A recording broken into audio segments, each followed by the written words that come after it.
Fayziyev kim, nechinchi yil, qanday oilada dunyoga keldi? 1983 yilda shu oddiy oilada tug'ilganman. Otam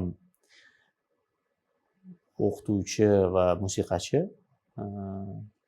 ya'ni musiqiy yo'nalishda o'qituvchi desam to'g'riroq bo'ladi va simfonik orkestr a'zosi bo'lganlar. Teatrda ham ishlaganlar. Onamlar shifokor, vrach, kardiolog. Ular hozirgi kunda nafaqada. Men 3 farzandni eng kichkinasi bo'lganman. Oilamizda jurnalistikaga aloqador insonlar yo'q.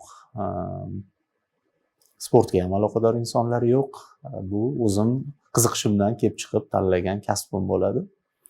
Shu kasbga mehrim tushib qolgan va shu yo'nalishda o'zim intilib, bir harakat qilib ishga kirganman. Shu. Davron aka, oilada 3 farzandmiz va kenjasiman deb ta'kidlab o'tdingiz.